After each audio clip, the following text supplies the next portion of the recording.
Recently, it wasn't in the sight of tourists or in front of a government building. It was held in a minority neighborhood. Activists with New Era Las Vegas say it's time to turn the rallies and protests into action and service within black communities. They say their Hood to Hood event is part of the fight against police brutality. I wanted to make sure that ours is just as impactful, and so we reached out to some heavy hitters in the community because we have to start showing unity. All of us are doing things in our own respective ways, but why not have one time we can do it together? And that's what it's about, and that's what we're doing. Oh my God. Organizers plan to host a similar event every Saturday until November. New tonight, more than half of Atlanta's homeless young people say they have been caught up in human trafficking. Businesses across the city are now hoping to combat that alarming statistic by declaring their stores as safe zones. Fox 5's Rob DiRienzo explains how it works. Georgia's Office of the Attorney General says the average age that victims get trapped in human trafficking is 12 to 14 years old. This program, called Safe Zone Atlanta, is designed to give those victims somewhere to go. We pretty much want to turn our businesses into sanctuaries for those who are in trouble. Jalil Amuwali Bey with New World Atlanta says he's known victims lured into sex trafficking. These safe zones, as marked by a sign in the window, he hopes will assist in finding them help. You know, you pledge that if a young person comes in here, male or female, they come in here, they're in distress, that you would facilitate a safe environment for them. Researchers estimate that human trafficking in the city of Atlanta alone is a nearly $300 million a year business. Just over the summer, U.S. Marshals rescued 39 kids from all over Georgia, one of them as young as 3 years old. So when the Safe Zone initiative was launched, as soon as he presented it to me, I was like, where do I sign up? Sheikh Atranasiel, who owns a barber shop in South Atlanta, was one of the first to put the sign in his window. And we're not trying to be, be law enforcement or anything like that, but just filling in a gap. It could be as simple as letting a person in crisis use the phone or seek shelter in their store if needed. They're not going through their struggles alone, and that those struggles will end. We'll definitely make sure that it does end. The phone number to the National Human Trafficking Hotline is listed at the bottom of your screen. You can also text HELP or INFO to 233-733. In Midtown, Rob DiRienzo, Fox 5 News. There's a grassroots effort in Cleveland focused on securing and taking back the streets, specifically in and around the Buckeye neighborhood. Yeah, and according to Cleveland police, homicides in that specific district are up 78% from the past 2 years. So now a group is on the ground attacking the issues head on. What's up, y'all?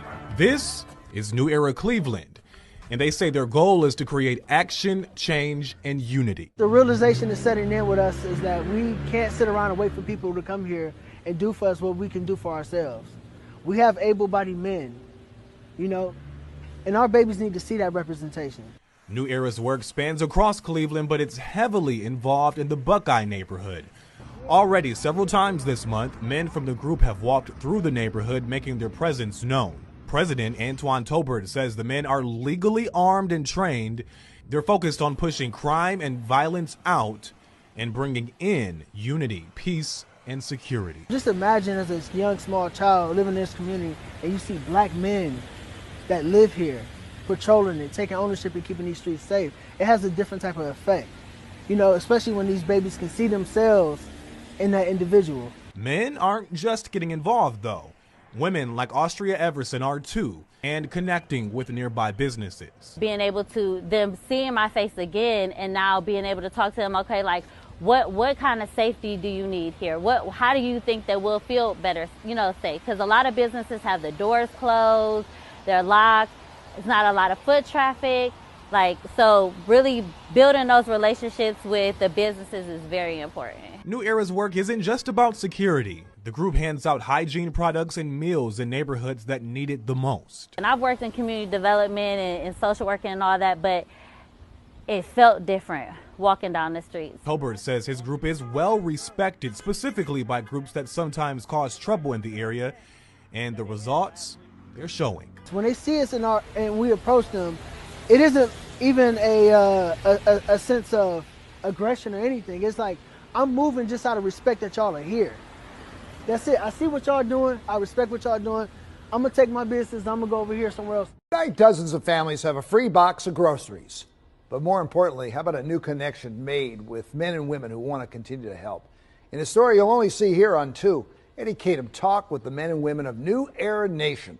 It's a group with members from across the country. They're working to make change right here at home. One community at a time. One community at a time. Door by door, they march through the community that surrounds Gilmore Homes. There's a need in the city of Baltimore for people, particularly single moms without transportation and the elderly that don't have access to grocery stores or transportation to the store.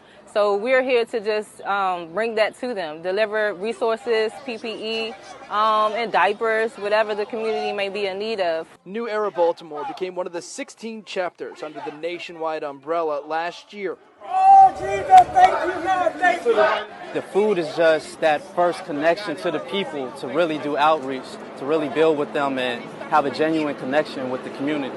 This group is made up of leaders from Detroit, Chicago, and other cities, all in Baltimore to show support. You get to moving around, man. You understand we face the same issues in our particular cities. It's the same thing. So, developing a formula around that so that we can be more impactful and build a network of organizers to stay focused on the ground level. The ground level work is a lot of the work that get overlooked. In times when you talk about rebuilding communities, but we got to be able to build relationships and bonds with the people. If you notice, they're in 2 lines here behind the U-Haul truck. They say organization is key, and that's a big part of why they're having organizations across the country, because they say if you've got unity in every neighborhood, hood to hood, you can reach the entire country. What we see in our cities in this country, it's bigger than Baltimore, it's bigger than Chicago, it's bigger than Detroit. It's the energy that's missing, it's the organization that's missing, and it's the execution that's missing. A lot of people will say what they want to see done in the community, but they're not out here putting their feet to the pavement. We got to do it. They come from different zip codes with the same passion to save our communities. I'm passionate about my people, and I'm passionate about those who are in need in general. So that's why I'm here. And then it just makes you feel good to actually serve others. A new era and a group committed to changing the long-standing problems that plague our communities. In West Baltimore, Eddie Kadum, WMAR 2 News. That's the way. Tomorrow they're going to go to Philly, and then they're going to head to Cleveland after that. Now, members of New Era Baltimore will travel, but most of the group will stay right here, keep serving the community. And to learn more about this group and their effort, head to WMAR2news.com. Program put on by New Era Detroit. The group gathered on Tireman near Hubble in the city to not only engage with people in that neighborhood, but also pass out things like groceries and clothes. A host of volunteers showed up to help. Well, it's our family, you feel me? Like, this is people who care about the people in the community enough to get off the internet and come out in the community and actually put real boots on the ground. And the organization says 15 other cities run the Hood to Hood program, and they'll be out every weekend through the summer working in the community.